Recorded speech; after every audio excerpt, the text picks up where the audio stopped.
We are on the air. It's Moose and Keith with you on this Friday on the Better Sports Network. Good Friday, one and all. Hopefully you're having yourself or have had yourself a wonderful week. We got a lot to get into over the course of the next hour, taking it right up until high noon. Good morning, Keith. How you doing, bud?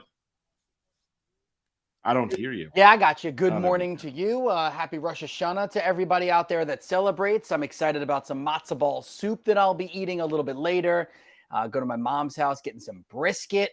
I'm all in. I'm Beautiful. all in. Let's ring in the new year. That's absolutely right. And enjoy. Love it myself a good matzo ball soup. I'll send you some. Or why don't you? You know what? Skip work tonight. You and the family come down to my parents' house. I'd love to. Lou and Linda. I wish it worked that way. I wish my job worked that way. You mean you can't just randomly? No, I can't just call out. No, it just doesn't. Unfortunately. You sure? Come on. Yes, I'm sure. Unfortunately, Donna will approve.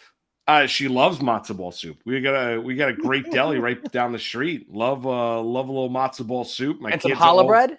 Oh, no doubt. Wow. But have the matzo ball soup when the kids are a little bit under the weather. They love it. It's a go-to for the kids. Absolutely. Got to get it with the chicken noodle though. Yes. Yep. The matzo ball, the chicken noodle. Yeah, and what's the is it rhubarb or whatever that I don't like that when they put that in the soup. I think it's the other. I think it's rhubarb. Whatever. I don't know. The carrots I don't mind, but the chicken you need it in there. The matzo ball you need it in there, and then I usually put a little extra black pepper in there. Samantha, am I correctly pronouncing her last name? Previte? Is that right? I thought it was Previte. Oh, Previte. Thank you very much. Yes. No, I could. That's why I was asking for a correction. She'll be joining us a little bit later on in the program. KOA in Colorado, a contributor there, the 33rd team as well. And get into, she'll join the program coming your way, bottom of the 11 o'clock hour, right around 11:30 this morning. We got plenty to get into, certainly reacting to the Thursday night game that was. And let me ask you, you're a big Eagle fan. Fly, Eagles, fly. Concern level that you have about Philadelphia the first couple of weeks after, really not a great performance, even though it was a win against New England, and not a virtuoso performance last night at home against Minnesota. All right, so I make a joke and I was putting up the zeros. I don't have any concern because I think they're still an excellent football team, and I'm not so sure that I believe in that many other teams in the NFC, right? So I think the Niners, what we saw against the Steelers, we have to see if they do it again this week, and if they do, well, yeah. The Cowboys, we saw what they did against the Giants, and we got to see what they do again this weekend. And then, yeah, but the little dust up between AJ Brown and Jalen Hurts doesn't really bother me. I mean, literally every star wide receiver has argued with their quarterback, and most of them have made it very, theatrical on purpose, because guess what? AJ Brown then got the next two passes on the next drive. I would say this, if we joke and say fly, Eagles, fly, right? I would say right now they're hovering Eagles. They're not full out flying. They're hovering, getting used to new coordinators, getting used to new defensive players on that team. I'm not worried, mostly because I'm not worried about other teams in the NFC. No, I got you. I mean, Hurts 18-23 took a pounding, 193 yards. He did have that one touchdown. DeAndre Swift was a stud, 28 carries, $175, and a score long of 43. Devontae Smith led him in receiving, 4 catches, 131 yards. I mean, Justin Jefferson, even though he doesn't catch a touchdown, a stud for Minnesota, 11 catches, 159 yards. Your guy, Jordan Addison, who you talked up at that long 62-yard touchdown grab, he had 3 catches, 72 yards. Hawkinson, who I downplayed before the start of the year, 7 catches, 66 yards, and 2 scores. And whatever you want to say about Kirk Cousins, and I know the Minnesota Vikings are 0-2 to start the year, throws for 364 yards and 4 touchdowns. Now, I know game script plays into it, and they're trailing. I mean, at one point in time, what were they down? They were down 27-10. 27-7. No, 20. Yeah, I think so. Yeah. Correct. Right. But they were able to rally. And Cousins obviously throwing the football, and that's really what their head coach Kevin O'Connell wants to do, is basically throw the rock. The ground game is nearly non-existent when you look at the Minnesota Vikings. So fantasy wise, Cousins was a stud last night. 4 touchdown passes, 364 yards. You can't beat it. Yeah, listen, Kirk Cousins is everything that we thought he was, right? I mean, he's going to throw the ball around, going to make a few mistakes, and also make some big throws. The throw that he made to Jordan Addison, to me, was my favorite throw watching last night. The way he stepped up in the pocket and like launched the throw. Like he didn't like throw it. It was kind of like a step in and boom, just put it up there and then say, my guy is going to be better than your guy and my guy is going to get it. And Jordan Addison did. And kind of, I can't even remember which corner it was that he caught it over and kind of like shoved him down, went through. Let's double back to DeAndre Swift because airing out dirty laundry. So yesterday, Moose, I was at MLB Network in the morning. Yeah. I was taping an NHL show in the afternoon as well, which will air today. And I'm on the car ride home. And they send a car. No. I was car service? No, not this one. No, I was driving. Chilled water in the back? No. Bag of peanuts? So I'm on the ride home, realizing that how I thought that I had put in my, I do this fantasy survivor, right? Yeah. And I had thought that I put in my lineup, my Thursday night players. So I didn't even bother checking because I had DeAndre Swift on my document. I never sent it over. Oh. So I lost out on 25 points or whatever.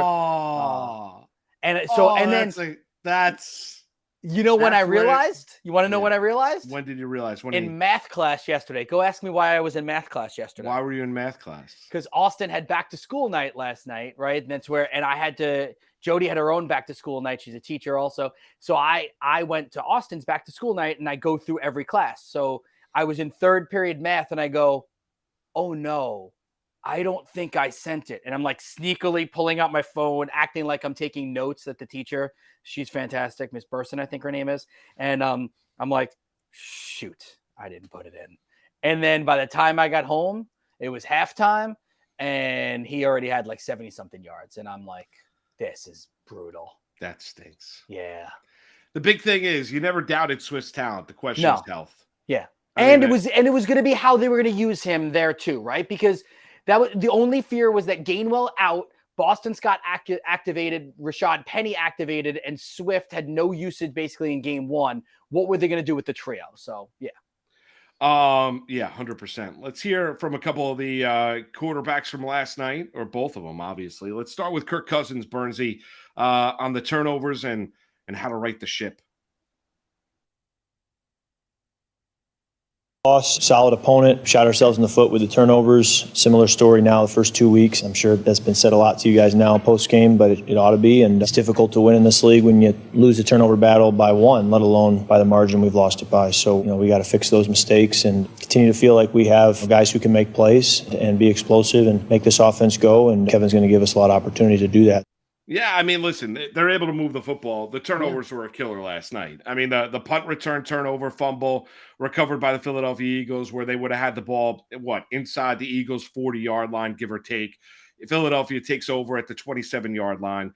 And then the one right before the half. I mean, the beautiful pass to Justin Jefferson, the great hit by Edmonds. He fumbles the football, and they made the right call over the pylon. I know people get into it. Well, I hate that call. Well, you know what? I mean, to the defense go the spoils. That's what the rule is in the National Football League. And right when I watched it, I thought he fumbled it out of the end zone, and it was going to be Eagles football, and that's the case. But at the very least, you're taking 6 points off the board. At the very least, you're taking 6 points off of the board. In all likelihood, you're probably taking 10 off the board, give or take. I mean, that is, and for the Minnesota Vikings, their defense, even though Flores is a good defensive coordinator, Keith, their defense is not good enough to be able to overcome them turning over the football. And that has now become, last year, they were the cardiac kids.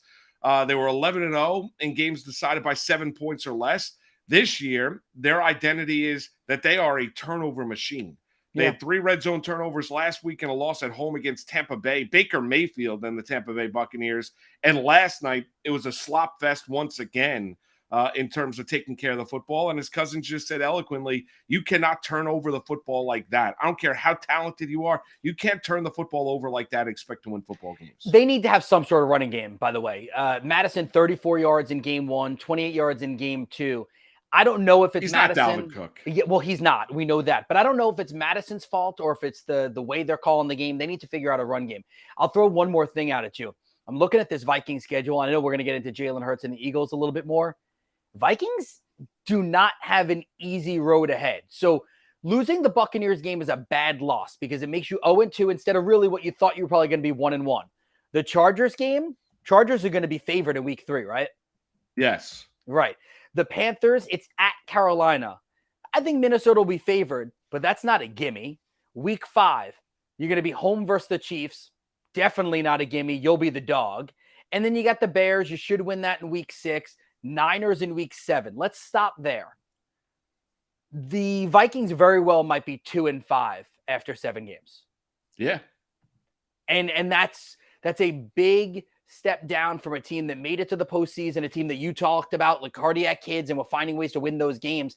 By the way, it doesn't get any easier. Week 8, week 9, both road games, Packers and Falcons, and you'd assume that the Falcons would have figured things out by then. Saints in week 10. They conceivably, by the time they finish week 10, the Vikings might be 3-7 or 4-6.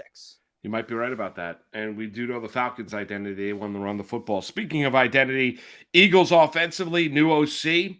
Still, they have got Hurts and Brown and Devontae Smith. Now DeAndre Swift run the football. Arguably the best offensive line in the NFL, although you wouldn't see it by their play last night against the Minnesota Vikings. But coming into the year, they had that kind of respect.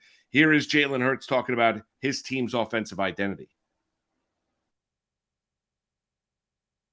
It is quarterback versus defensive coordinator, and so it's an adjustment. Everybody's going to try and find the best way to attempt to slow us down, and it's about how we respond to that and how we execute. It's all over the tape, what we're capable of. Nobody wants AJ or Devontae catching balls down the field, and it's about being able to attack those things, even though they have that in mind. That's a development thing for us as an offense, and I talk about that identity that we're yearning to find, but you rush for 255, not a bad day. We set the precedent for how things are supposed to look, and you see all these beautiful balls down the field and all these big-time plays, but you rush for 255 yards. They didn't stop that, and that's a testament to the O-line, the way DeAndre ran the ball and other guys when they ran the ball and they had their opportunities. But winning looks a ton of different ways. I say winning is the only thing that matters. Winning is truly the only thing that matters. Yeah, he's not wrong. I mean, listen, he's not wrong. Do they look like they did a year ago? Is it a little concerning when you're seeing A.J. Brown ripping into Jalen Hurts on the sideline? For sure. Do they have a new offensive coordinator? They do. Did the rest of the league go to work on what the Philadelphia Eagles were doing last year? They absolutely did. Does it need to be an adjustment? Yes. And the Eagles, here's the most important thing. You know, you talk to, old school head coaches, new school head coaches. You don't have to be playing your best football in September. You got to be playing your best football at the end of the year. That's really what it is. You got to stay healthy. You need a little bit of football luck. So as long as you keep finding ways to win games, Keith, it doesn't have to be the prettiest thing in the world. At the end of the season, you're going to be exactly where you want to be. Yeah, and if you're playing average football and you're 2-0 and you scored 25 and you scored 34, you're feeling pretty good. I guess, you opened the show asking me if I had any concerns about this team. I guess if there was one concern about this team, it would be the defense. The fact that you allowed Mac Jones and the Patriots to look good in the second half. You all right over there? Yeah, I'm okay. All right. Well, God bless or no? Was that a sneeze? No, it was a cough. All right. Well, God bless you anyway. Thank you. I say if there was a concern, it would be that Mac Jones and the Patriots made you look bad in the second half of game 1. And Kirk Cousins still threw the ball all around, and Justin Jefferson is the best wide receiver in football. I don't know. Listen, if the Buccaneers next week on Monday Night Football end up scoring 25 points on you on that defense, we might be having a different conversation next week. Yeah, I'd be surprised if they did do that. You mentioned Justin Jefferson. This one comes from Sam Monson. Think about this from PFF. Jefferson just 24. Now has more career receiving yards than any Chicago Bears receiver in the team's history, all 100-plus years of it. Jeez. Think about that. We'll come back. Crazy. He's Keith Arizari. I'm Mark Malusis. The show is Moose and Keith. We'll run around the league. We'll hit upon each and every game, give you the line, the total in the game, some storylines to watch. We'll do that next. It's Moose and Keith with you right here on the Better Sports Network. Like Devon Levi started off in the friend zone and now he could possibly be wife material. So it is exceptionally hard to trust a rookie goalie in the NHL. The kid is what? He's 21. Okay. And he is going to the Buffalo Sabres. But we've all agreed that the Buffalo Sabres are at least a somewhat better hockey team on paper. Again, it's hard to trust a rookie goalie. We've seen future Hall of Fame goalies like, Fleury in his first year struggle, right? Carey Price in his first year struggle. It is tough for goalies to come in and have success. That being said, nobody outside of maybe a Buffalo sports fan can tell me who the 2 goalies on their roster are, because I didn't know until this morning, until I was reminded that it was Eric Comrie and Ukko-Pekka Luukkonen. And I was like, okay, well, he has the crease to himself. So all he can do is lose it. That's all he can do. Buffalo is going to be a fun team to watch, which means maybe Devon Levi ends up in what I call the Martin Jones syndrome, which is a goals against average is pretty up there. Save percentage is not very good, but he's going to finish with 35 wins because he's just going to play a lot. And it's going to be that back and forth hockey. The Atlantic Division is not very good, right? There are some teams that are going to regress. So there's opportunities here for Buffalo to do well. And I think his over-under on wins is set at 24.5. So again, there's a lot of things that I may not trust about him, but as a 13th goalie off the board, and I think that is a reach at 13. I think a lot of people have him farther back than that. So he may be 13 on NHL.com's list, but you may end up and show up in your Yahoo or your ESPN draft, and they haven't ranked probably outside of the top 20. So I would have no issue as a second goalie going with Levi, because who's taking his spot? Nobody.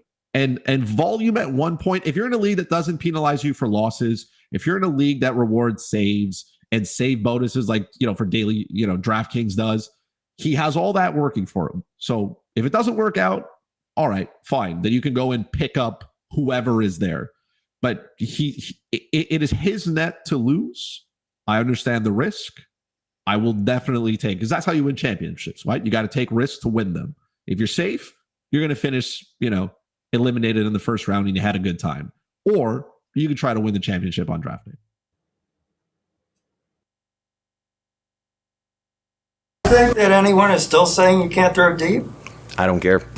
I mean, I don't care. 466 is, that's what 466 is if I can't throw deep.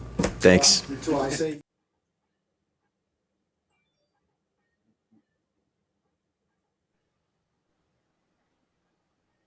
Listen, enough with the nonsense. Tua's right. I mean, stop talking about whether or not he can throw the football or not, or how far he can throw the football, or whether or not.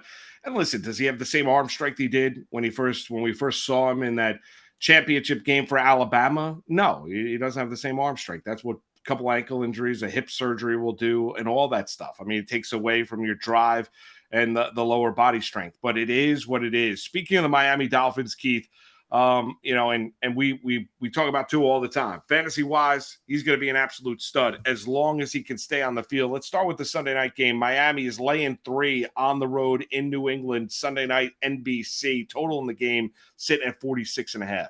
Give me the Dolphins to win this game. I think they cover too. I just think that, you know what? Sometimes you compare things to like the WWE world, or at least I do sometimes. I think Tua is turning heel. He got all tatted up, right, this offseason. Obviously, I know it's tribal stuff and it's stuff for his family, but still got a bunch of tattoos this offseason, and he is coming out. We use this terminology sometimes for Aaron Rodgers. I know it didn't work out for him, but scorched earth. I think the Tua is going to lay the lumber, and they get the win, and they cover.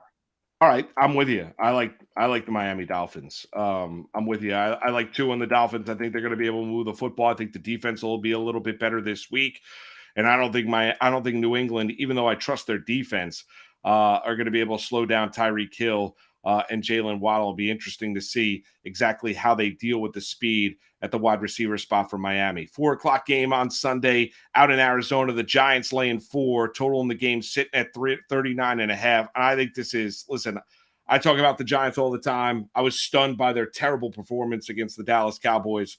Arizona stinks. Lay the 4 with the Giants. Put Saquon in your DFS lineups. Make a lineup that has Daniel Jones involved in it. Like if you're in the DFS world where you're going to be building multiple lineups, make sure you have something with Daniel Jones in there. I would also say make sure you throw in something with the Giants defense in there. And then also I'm using the Giants as my survivor pick this week. So there you go. Yeah, I'm with you. I would take the Giants as well. I think the Jets at getting 9 or 9.5, depending on what book you're looking at. The total in the game continues to drop. It's sitting at 38.5. They're on the road in Dallas against the Cowboys. Keith, I don't think they're going to win the game outright. I'm not going to be crazy. I think the Jets can play with Dallas on Sunday in terms of the defense if Wilson is not a turnover machine.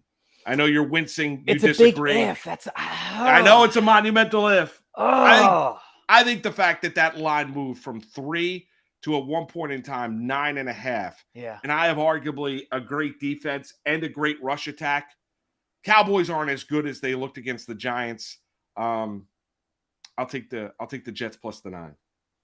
Oh. I think the Cowboys are going to blow the Jets out. Okay, fair enough. So, and I don't want to see that, by the way. I've told you that. I'm rooting for the Jets to start winning because I'd like my father to be happy about that. I think we're going to see turnovers from the Jets. And I don't think it's going to be Dallas, their offense, necessarily dominating the Jets, because I think the Jets defense is going to be one of the 5 best defenses in the football in the NFL.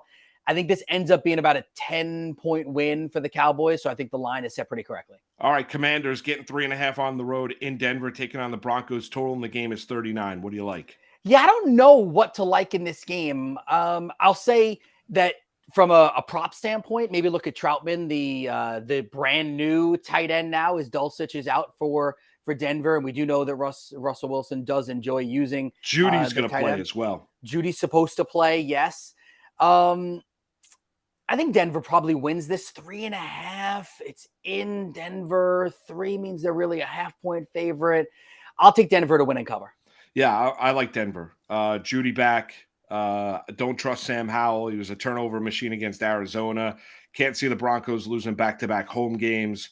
Give me the Broncos laying the 3.5. How about the Falcons? They're home against Jordan Love and the Packers. Atlanta, 1.5-point home favorite with that ground attack. Total in the game is sitting at 40. Really difficult game to bet on as we sit here on Friday, September 15th at 11:25 a.m. Eastern time, because we don't know what the status is of Christian Watson and Aaron Jones for the Green Bay Packers. If both of them are out, Falcons win. If Watson is out and Jones plays and Jones is healthy enough to play, Packers should win. If it's the other way around and it's Watson and no Jones, it's kind of a toss-up. So I probably would just stay away from this game right now. I don't have a good feel for it, if we don't have those two guys. Yeah, I agree with you. Right now, I'd stay away. I think, obviously, we're a couple days away from game day. Figure out exactly who's out and who's in for the Green Bay Packers. Although I think the Packers and their performance was puffed up a little bit because of how dreadful the Chicago Bears are. Agreed. So not all that surprised that Atlanta is a 1.5-point favorite as we speak right now. How about the Bills? They're an 8.5-point favorite at home against the Vegas Raiders. The total in the game is 47. Well, this is another one out of nowhere. Devontae Adams pops up on the injury report yesterday and doesn't practice, right? We don't know what the deal is with Jimmy Garoppolo. Have you gotten an update yet? Because I haven't seen anything yet. I have not. Yeah, exactly. So another one where I can't side with the Raiders because I don't know who's playing for them. Even Jacoby Myers was dealing with the concussion. We have no idea if he's going to play. I think this is a get-right game. Buffalo back at home.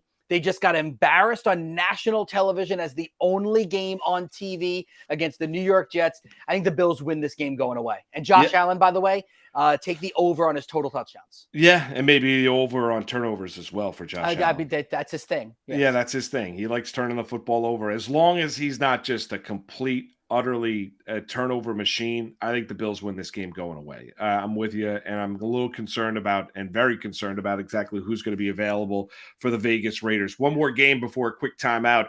Ravens and Bengals in Cincinnati. Bengals laying 3 at home. That Baltimore Todd Monken new offense didn't exactly, take flight against the Houston Texans a week ago. No J.K. Dobbins. Obviously, he's done for the year. Torn Achilles for the Baltimore Ravens. That means it's going to be Gus Edwards, Justice Hill running the football for Baltimore. What do you say about the Ravens and Bengals? Cincinnati couldn't have looked worse against the Cleveland Browns week 1. From a fantasy standpoint, I'm avoiding the Baltimore running back crew because I don't know who is going to be the stud there. I lean Gus Edwards if I have to. Justice Hill ended up with 7 carries, 8 yards, but the touchdowns, right? All right, so from a game standpoint, Joe Burrow cut his hair, has the brand new haircut. He's a new man. I think he will look better. I think the Bengals will look better. I think Cincinnati wins this game. You have the line at 3? I bet at 3. I'll take Cincy to win and cover really quick. Isaiah Rodriguez just wrote in our chat, Aaron Jones or James Cook. If you could tell me that Aaron Jones was healthy, I would take Aaron Jones, but I'd probably lean James Cook here. Samantha Previte joins us next. He's Keith Arizari. I'm Mark Malusis. It's Moose and Keith with you on a Friday. You know where you're at. Better Sports Network. Better Sports Network. Collectible moments. Everybody up here at U.S. Cellular. Sox 5 runs, 6 hits. The 2-1 to Bartlett. Swing, chop to short. Ramirez has it, throws. Burley picks the perfect game. His second no-hitter. People going crazy here at U.S. Cellular. He's mobbed by his teammates. A perfecto. Now there's a steal by Bird. Underneath the DJ, lays it in. Right out, 1 second left. What a play by Bird. Bird stole the impounding pass. Laid it up to DJ. DJ laid it up at him. And Boston has a 1-point lead with 1 second left.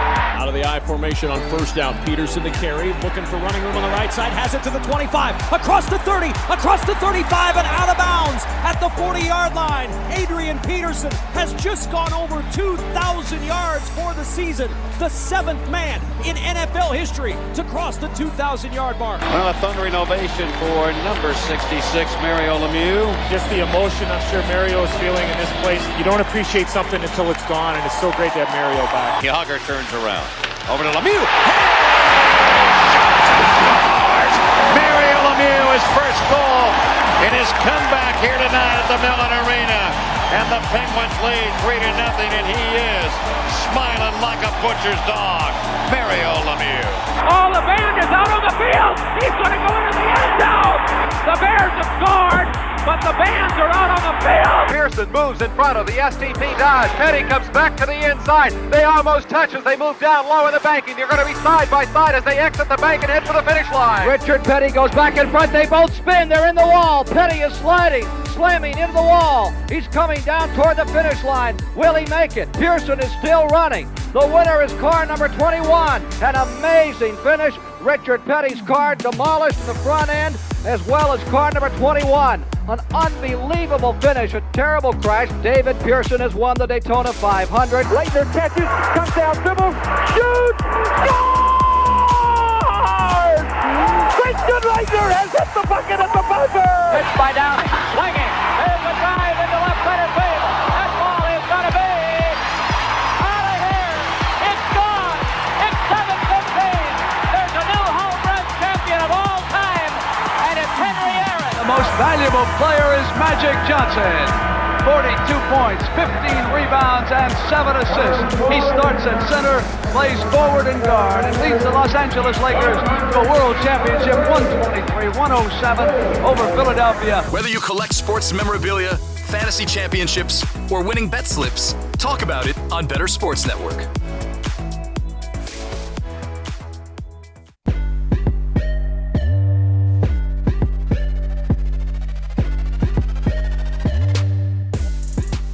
And when he's dancing, you know, now I hear you. Hey, Moose, before we get to our guest, and we haven't talked about this yet, there's like a quasi billboard of you in New York City now. There is. Are there we're on buses. I'm on the buses. I was about to ask you, so I wanted to know where else it goes, because I know that there's one at least by a 125th subway. and Lex. Yep. 125th and Lex. And I don't know where the other one is. And then we're on Figgy and I are on buses. Yeah. That's amazing. Now, can I ask another question? How tall is Nelson? He's, I don't know, like 6'1". Why did they make him look so much taller than you? I think it was the way it was set up. So they have who's the judge next to you? I have no idea. Some show that's on CW. All right. Well, so it's like the definition of Moose on the loose, because I'm on the loose. That's exactly right, dude. I'm on a billboard in New York City. Look at that. So now, have you taken Donna and the boys? No, not yet. We're gonna go do that. You have to go take pictures with it, right? A little glass of champagne. I think it's amazing. Give the kids some sparkling cider, right? That's like it. Really. I'm happy for you. I know I'm joking, obviously, a little bit. I know, but dude. I was excited. And happy for you. I was excited. One of the promotions, one of the women, Voss at PIX, saw it and sent Figgy and I the picture, and then he tweeted out, and then I retweeted. It was great. It's amazing. My dad's all proud. My sisters, Donna's all fired up. So it was exciting. Yeah, I could picture your dad getting like the happy glazed over look. Yeah, right? No doubt, 100%. All right, Burnsy, do we have Samantha? Yes. Samantha Previte joins us now on social, Samantha NFL. And Samantha, first time you're with us. So listen, I got a question for you because I know you work over there at KOA, Colorado. Do you think that Deion Sanders, Coach Prime, will let me play on his team? I'll throw on some sunglasses. Oh, God. I mean, I guess Colorado by 1 million this week. I think that's the sentiment, right? Yeah. So the video, I'll take these off in a second, but they just posted Don't be a video. Disrespectful. I'm sorry. I'm being disrespectful. No, they just posted a video of Coach Prime giving all the players sunglasses as they walked in. What's the vibe like in the Colorado area about these Buffaloes? Oh, I mean, I think everyone is so excited. It's something now that they can root for. It's not necessarily a program that I feel like has made a lot of splash in the national media recently. So it's just really exciting for everyone there. I'm not personally a huge Colorado NCAA person, but I've obviously been following it in the sense that, it's just all over social media now. So It's really fun for people here, something that they don't normally get to celebrate. Are you, well, I listen, outside of are you surprised by the amount of buzz, the amount of excitement, the amount of focus that is now on Colorado football? I'm not that surprised. Like, I think that the people here, this is just a great sports town, Denver in general. I mean, we have some awesome teams with really great fan bases, and now they've just got something a little bit more to root for. So that is really exciting for people here. So I think I'm not too surprised that people are kind of excited, and I think that it's just cool. It's like something new for nationally, but obviously around here, it's always been the home team. So. Switch it over to the NFL. Denver Broncos. Russell Wilson, is he still kissing babies and sign? I'm sorry, I'm just joking. What did you make of Sean Payton though saying that so early on in his relationship with Russell Wilson? Yeah, I thought that was definitely really interesting. I think that what was difficult, I think, for the Broncos was that immediately when Russ came over, they were kind of heralded as this 0 to hero potential team. I mean, their win total was kind of crazy right out of the gate. And I think that the expectations were just a little too high. There are a number of things that didn't work there. So, I mean, maybe part of it was Russ's fault. They had to reel him in a little bit and bring him a little bit more down to earth for things to work. And then part of it was Nathaniel Hackett just not working out for the team. So I was really excited to see what the team would look like under Sean Payton. I did like them a little better. Now, obviously, heartbreaking loss for them on Sunday, but on to week 2. And there were good things that we saw overall, and hopefully they'll get Jerry Jeudy back, and they'll have some healthy players out there. So really love that running back core, and the defense obviously looked pretty strong. So a lot of good things to come out of that game, even though they did not get the W. All right, let's get into. I'm to be honest with you, if you compared Keith and I, Samantha, I know it's the first time you jumped on the show. Keith's like a fantasy guru, right? I'm a fantasy moron. So I'm terrible at fantasy football. I really am. I just donate money. I can't help myself. I get involved in leagues, and it's like the poker table when you're sitting. Use the word donate, right? It shows that you're a nice person. So magnanimous. The group. I want to be part of the inner circle, right? So. Give us some fantasy advice this week. What do you love? What don't you love this week when you're looking at the week 2 slate? Sure. Yeah. So there's a couple players that I'm definitely looking for that are on the rise. Anthony Richardson obviously looked fantastic in his debut, definitely showed flashes of greatness right out of the gate. 24 of 37 for 223 yards, a touchdown and an interception. He also tacked on some rushing stuff too, which is really going to help his fantasy upside. So I'm not sure that he's going to be QB4 every week, but I think he's really snuck into that top 12 tier, which is not where he was drafted necessarily. He was kind of going in that QB16 range. So definitely stock up for him. He looked fantastic. So really, really great debut for him. Zay Flowers, another guy that I'm looking at. I mean, he just another guy that had a really strong debut. The Ravens have been looking for that alpha receiver for a while, and he caught 9 of 10 targets. It's almost a 50% target share. Even logged a couple of rushes. And I mean, the next most talented players on that team were Odell Beckham and Rashad Bateman, and they all had 3 targets. So I think that we're going to see Lamar Jackson pepper him with a whole bunch of looks there. Jamal Williams could be an interesting sneaky play with Alvin Kamara still out. And, I think that it was a tougher matchup against the Titans defense, who has a really, really strong run defense, strong front seven. So he finished as the fantasy RB8 last year. So I think that he still has tons of value. He's one of those guys that I feel like kind of fell off the radar a little bit with where he ended up. But I think that at least for the first 3 games of the season, he's going to end up being good. And then I'm definitely, gonna keep my eye out for the Giants. I know that, that 40-0 is singed in our brains because it had to be on prime time, and it was just an awful, awful loss for them. Nothing went right. But I do think that they're going to bounce back here. So I like Darren Waller this week. And Daniel Jones, I still think will end up being a top 12 quarterback this year for fantasy. Just was an awful game for him. And I know, I think that the big takeaway here is just that O-line is still not fixed. And really nothing matters if the O-line sucks. So hopefully they can get that together. But I think that for fantasy purposes, they don't have to look great, but a lot of times they tack on a lot of points, right? He'll end up getting a lot of rushing points and a lot of rushing work. So I still feel good about those Giants. And then the last guy I'm going to mention is Sam Laporta, the tight end that we saw on Thursday night for the Lions. He is a rookie, which is not really common for us to talk about a lot of rookie tight ends kind of making a splash right out of the gate. But Seattle's defense is not great, in particular, just susceptible against tight ends, allowing the 4th most receiving yards to them. So I certainly like him this week as a potential top 12 play. Yeah, Laporta ended up as one of the top target guys for Goff last week. A lot of what you said there, I agree with. Jamal Williams, while RB8 I don't think is attainable, but could RB 14 to 17 be attainable if Alvin Kamara comes back and stinks like he did last year? Yes, I agree.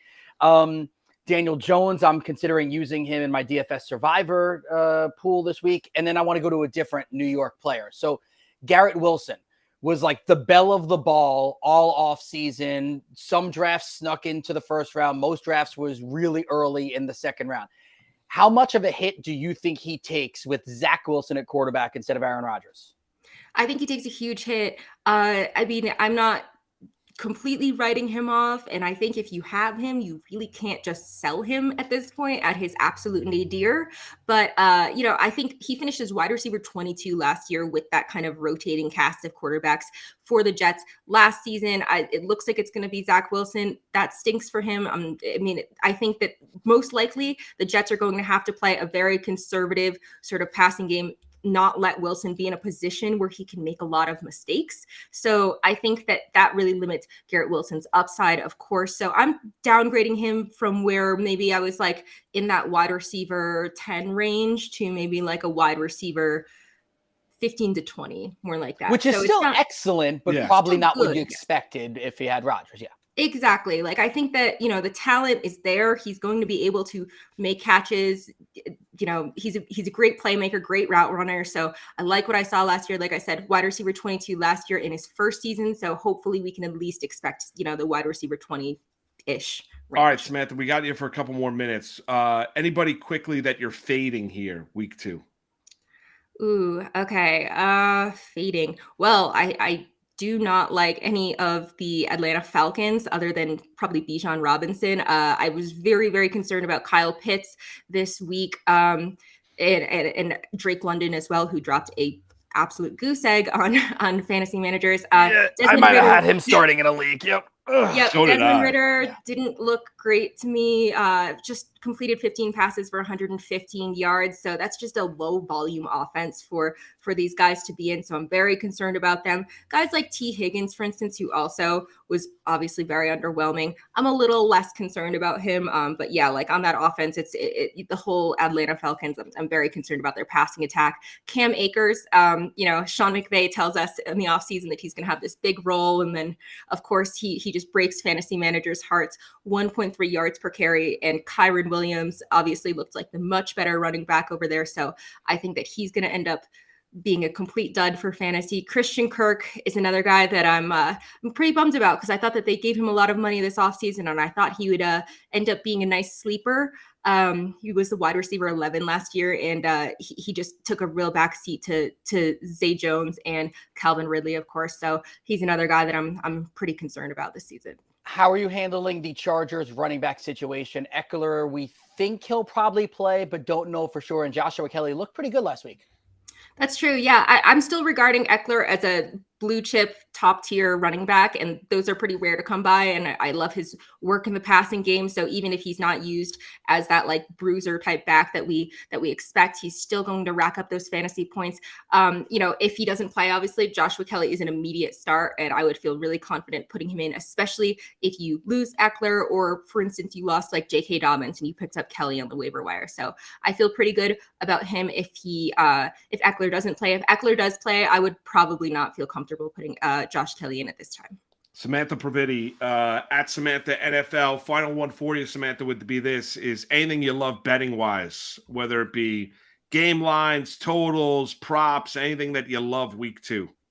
Sure. Yeah, I really like the Jets and Cowboys. I like the Jets to cover the 9.5. You can still get that at DraftKings, and Jets Cowboys under 39. Two really good defenses, and I also think that line movement was a little too aggressive in light of the Aaron Rodgers move.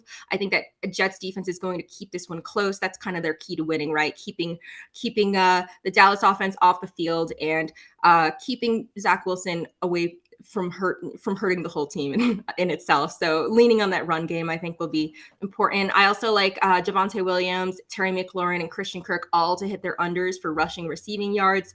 I already mentioned Christian Kirk is a guy that I'm a little concerned about. Javonte Williams still coming back from that ACL, PCL, all that stuff. So he's splitting time 50-50 with Samaje P. Ryan. So I'm a little bit down on him just early season, but rest of season, I feel pretty good about him. And then I like Sam Laporta to hit his over on the receiving yards. I already mentioned that Seattle's pretty bad against tight ends. So those would be the props that I'm looking at.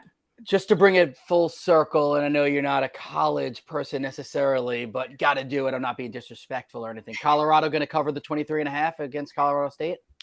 I think they have to. It's one of those things that you see that kind of buzz, you see the way that everyone's kind of reacted. I think that they have to smash that over now.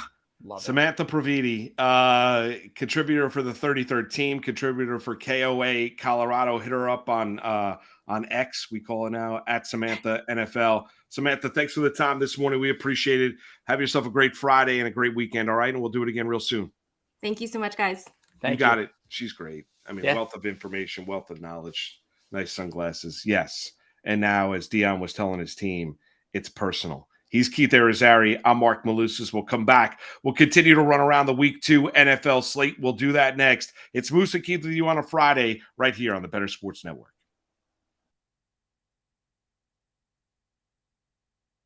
Oh, boy. We got a big one. We got a big card here. Let's go. We got a super rookie. Ooh. Do you guys want to guess who the big card super rookie is? Because I'm going to guess somebody from the Dallas Cowboys, but I don't recall who were rookies in those particular years. So I'm going to guess Michael Irvin. Adam? Jared kind of convinced me to go Troy Aikman there. I'm going to read the description. In this player's NFL debut, September 10th, 1989, he produced an electrifying 68-yard punt return for a touchdown. Sanders. He became the first athlete in the 20th century to hit a home run, September 5th, 1989, for the Yankees at Seattle, and score a touchdown in the same week. That needs a sleeve. That one needs a sleeve. Top 100%. super rookie, neon, prime time, Deion Sanders. I wasn't that far Deion, off. He too. played for the Cowboys. I was going to say Deion, and then when you said the early 90s Cowboys, I'm like, oh, Aikman would be a good guess. So I go with your gut is the lesson there. And there it is, the white and red Falcon jerseys that you said Deion came in with before they changed to black. That was because the starting lineup for Deion his rookie year has got the red helmet with the white jersey. Now look at that do. I mean, are you kidding me with that hair? I mean, you got to have a headband with those curls. You got to. That is sick. And this is a favorite card. Do we have any value on this card? We have to, right? Let me see. Give me a value here. Let's see here on eBay. PSA 10 Gem Mint Deion Sanders, $149.99. And then a 9.5 is $6. So that guy might be a little bit. Then there's a much more reasonably listed one at $31 for a PSA 10. So it's got some value to it. Yeah, you might want to protect that one. It's in excellent condition. I guess we have to worry about, is it centered? Yes, that would be the next thing. All right, well, we'll go through the process there. Maybe I'll just frame that one as a great moment in this show's history.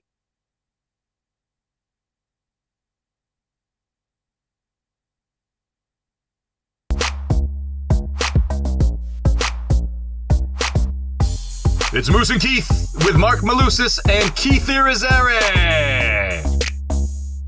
All right, Keith, we'll hear from Coach Prime here in a couple minutes, but let's quickly, we got 6 games to get through on Sunday. Real quick, give everyone a little bit of a feel of what we're leaning. Seahawks in Detroit taking on the Lions. Detroit, a 4.5-point favorite, total in the game sitting at 47.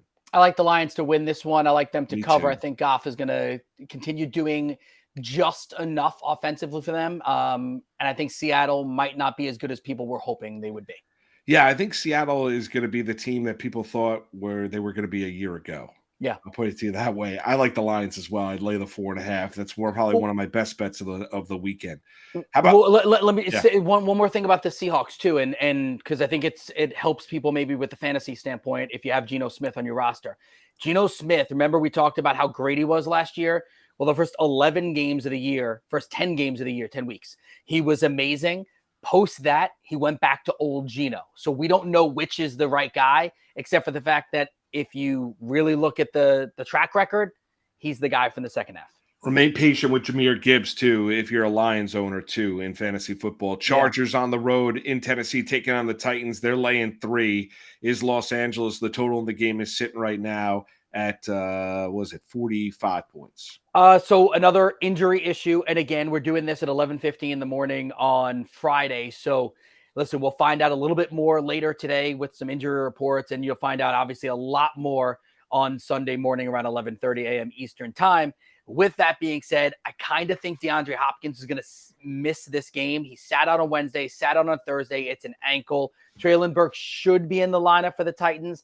Then you're looking at like Westbrook Akini as a possible, streamer type of wide receiver if you really were desperate. I think the Chargers are going to win this one, and I think that a Chargers wide receiver will have a big day. I'm just not sure which one. Yeah, that's probably the roll of the dice when you're looking at fantasy football. I'm with you. I like the Chargers laying the 3 on the road in Tennessee. Herbert's got to take care of the football, though, because that's going to be a really aggressive Titans defense. Need to see a little bit more from that Chargers offensive line as well. Just think Los Angeles is a little too dynamic offensively in that 1 o'clock window on Sunday. How about the Bears? They're on the road, also in the 1 o'clock window, taking on the Tampa Bay Buccaneers. Tampa Bay, a 2.5-point home favorite. The total in the game is sitting at 41, Keith. Which Baker Mayfield are we getting? Are we getting the guy that's calling, What Fields are we going to get? Yeah, what Justin Matt Fields? Deutsch's Justin Fields or the one we saw against the Packers? This is the week that Matt Deutsch says, guys, I told you he's the best fantasy quarterback or not. What's his rushing total? You know what? I would take the over on Justin Fields' rushing total. I would take a look at Rachaad White's number as well, because I think that the Bears might be able to get run upon. I don't know. It's a coin flip game. I'm staying away from this game. Yeah, I wouldn't touch the game. I wouldn't bet the key. I wouldn't bet this game with Keith's. I would stay away wholeheartedly. All right.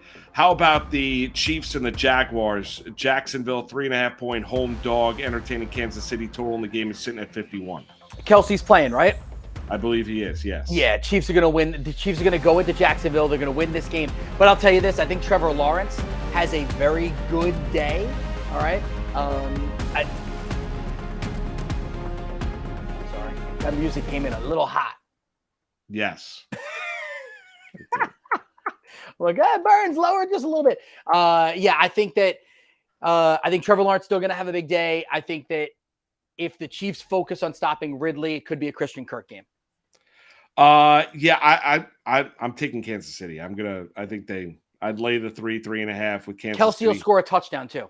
I agree with you. And I think everyone going out and talking about the Chiefs' weapons on the outside, everything looks a little bit easier for Patrick Mahomes when he's got Travis Kelce. That Jaguar defense still leaves a little bit to be desired. Take Kansas City, lay the 3. How about the Colts and Texans battle of rookie quarterbacks and CJ Stroud for Houston, Anthony Richardson, AR5 for the Indianapolis Colts, Houston laying 1 at home.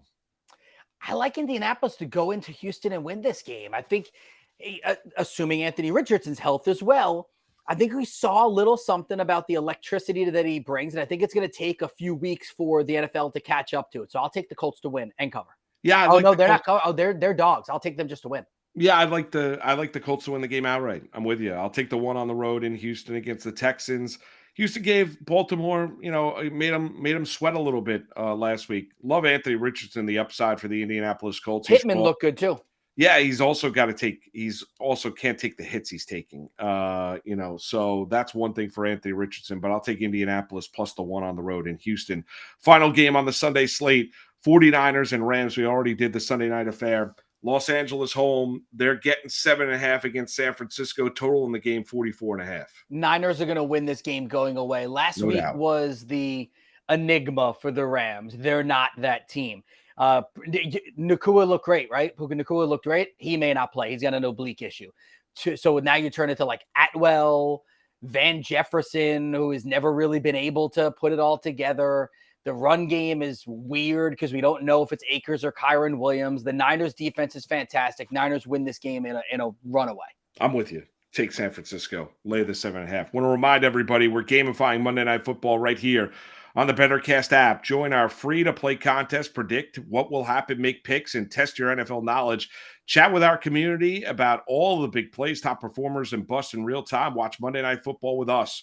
Play our free contest and win prizes. Download the free BetterCast app in the Apple app and the Google Play stores. We were talking about Colorado football before. Let's hear from the two combatants. Colorado State. I think the Buffaloes are a 23.5. 23.5 point favorite. Here's Prime in Norville. With ESPN today, and I don't care if they hear it in Boulder. I told them I took my hat off and I took my glasses off, and I said, when I talk to grown-ups, I take my hat and my glasses off. That's what my mother taught me. So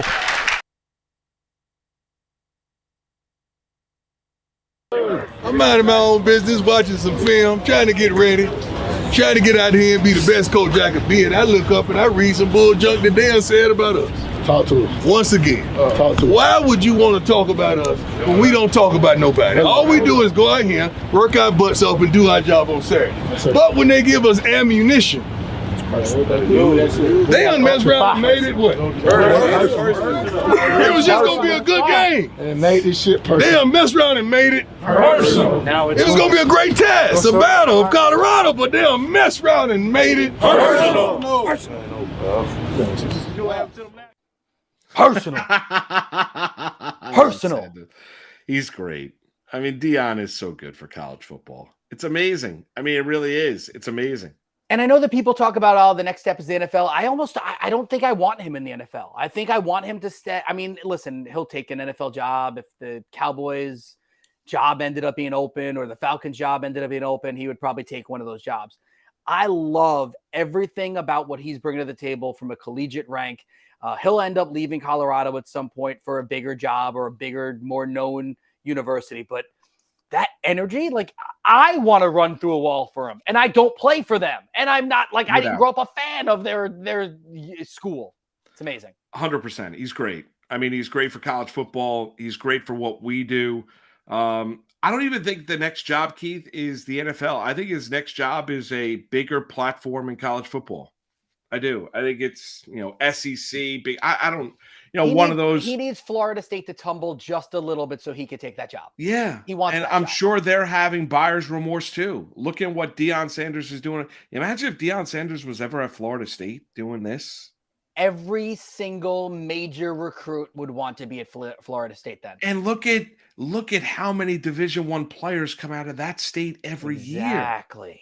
I mean, it's insane. What I love about him too is, besides relating to your players, and I was watching Travis Hunter talk this morning, I think it was on ESPN, where he refuses to put any player in a box. You want to play offense? Cool. You want to play defense? Cool. As long as you can handle it, you can do all of it. And I think that's fantastic.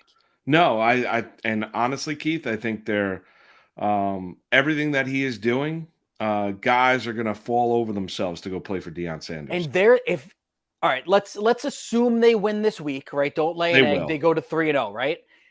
That Oregon game is going to be very tough. If they win that Oregon game, they're going to be 4-0 heading to play USC and Caleb Williams to try to be 5-0. That's insane.